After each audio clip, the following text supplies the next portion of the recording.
Hey, what's up, you guys? Hey, everybody. 안녕. Hey, 친구. Today we're gonna make jjolmyun, some spicy, chewy, and cold Korean noodles. I guess that's it for the intro. That's what you're gonna get for this video. I'm gonna keep working on it. It's already my 40th take. To start this recipe, go ahead and get a pot of water going, bring it up to a rolling boil, and we're going to drop our eggs in for about 7 to 8 minutes. We're going for a beautifully golden set yolk as opposed to a runny one. Just works for a lot better for this recipe, but if you'd like, go for a 6-minute egg if you want that runny, jammy yolk. When your eggs are done, place them into an ice bath so that they can cool down. Just make sure to have plenty of ice because it's going to make the peeling a lot easier. Next, we're going to make our base sauce. This is called a Chojang, which is a sauce made of gochujang and vinegar. We're going to go ahead and start with our gochujang. You can find this at typically any Asian supermarket nowadays. Next, we're going to add our vinegar. I like to just add it to the gochujang bowl just so I can use my finger and rub down any excess gochujang I couldn't get with the spatula. Just kind of helps save some product. Next, we're going to go ahead and add our white sugar. Give that a good mix. Preferably not with the rubber spatula, use a whisk instead.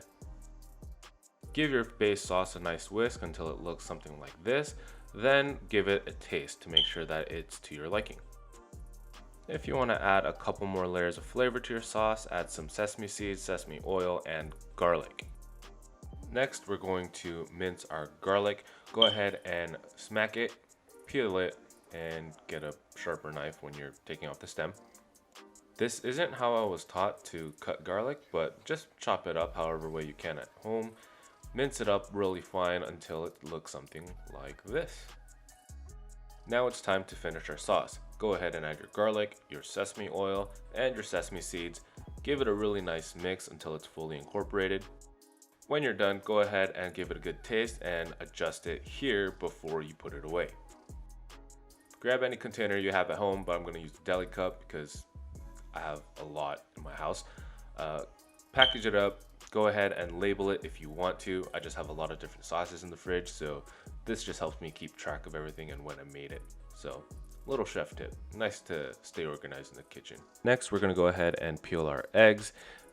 If you did this correctly at the beginning and put plenty of ice while you're cooling it down, it should peel just as easy as mine.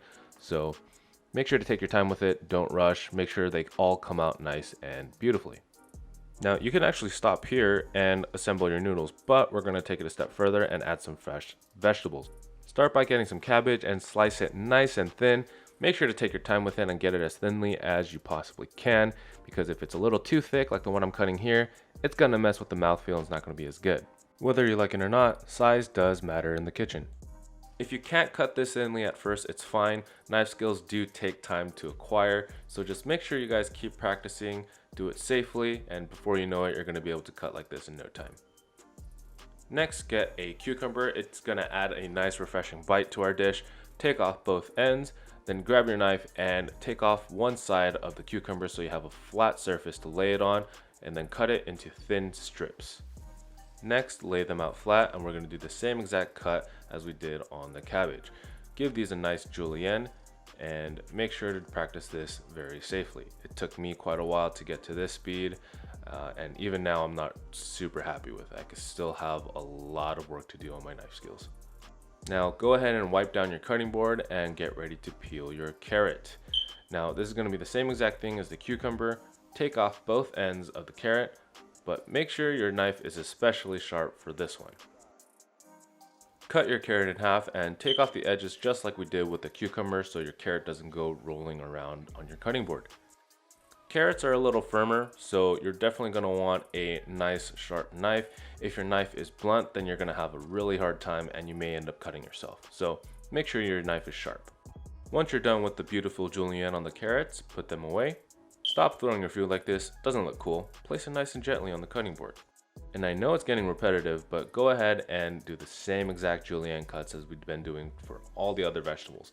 The only difference with the green onions is that we're going to place them in a bath of ice water.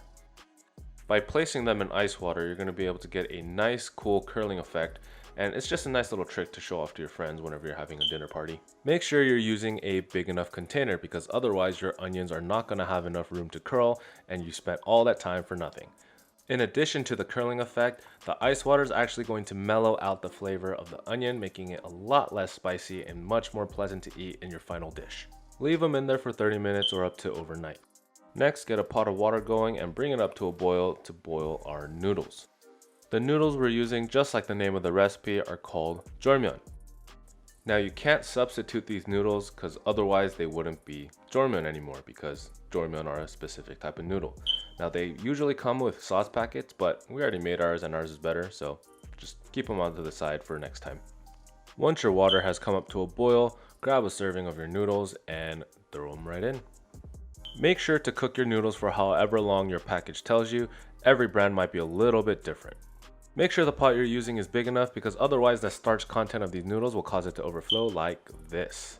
Luckily my pot was big enough to avoid a mess, but in case this happens to you, just pour a little cold water right over the top and it'll help simmer everything down so you don't have a big mess. Check your noodles for the proper doneness, and once it's ready, go ahead and take it over to the sink to drain and prepare an ice bath. Rinse our noodles off in ice water, not just to wash off the excess starch, but to help firm up the noodles so they have a much chewier bite. Plus, it's a cold noodle dish, so you want it cold. If you don't have ice at home, you can just run it under your tap, but ice water is 32 degrees Fahrenheit and the faucet doesn't get that cold, so just keep that in mind. Make sure to put in the effort to drain your noodles, then put them into a dry bowl, and now it's time to add our chojang. You can add however much sauce you'd like. I'm gonna add about 3 tablespoons to mine because that's how I like it. If you wanna add more or less, that is totally up to you. Next, grab your serving bowl. I had mine chilling in the freezer because it is a cold dish and I wanted to keep it as cold as possible. Before you mix your noodles, grab a pair of gloves so that you don't make a mess all over your hand. Coat your noodles evenly with that sweet, tangy, spicy sauce and make sure you smother them. Just look at that. Ugh. Once your noodles are thoroughly mixed, you can place them in your bowl. I'm trying to wrap it around all nice like I see in pictures, but I haven't learned how to do that properly yet, so just, yeah. And then look at that, I just made a mess on my bowl. Clean that right up. Now we're gonna add our cabbage, the carrots, then our cucumbers, placing them diagonally because presentation. I'm also gonna add some radish sprouts just to make it look a little cuter. Next, we're gonna grab one of our eggs from earlier, cut it in half, and as you can see, it's a nice golden yellow in the middle. Place it right on top of the bowl and we're almost done. Next, we're gonna get our green onions and drain them on a piece of paper towel so that it doesn't water down the rest of our noodles. As you can see here, our green onions have curled up beautifully and they're gonna make a wonderful addition to our dish. Place it onto your bowl however you like, as long as it looks cute, and then we're gonna finish it off over the top with some toasted sesame seeds and we are ready to eat. All right, let's dig in. I'm gonna mix around all the vegetables so that I get a little bit of each vegetable in each bite.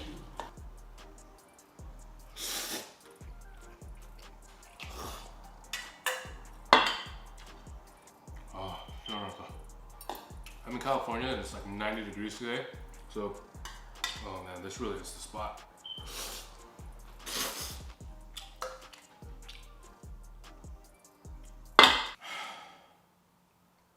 I forgot to take a picture for the thumbnail. Thank you guys so much for watching today. If you want more Korean recipes like this one, then yeah, this is hard. Thank you guys so much for watching this video. If you guys like this video, then please like, comment, and subscribe. Let me know what you guys want to see next, and until next time, I hope you enjoy the recipe. 잘 먹어.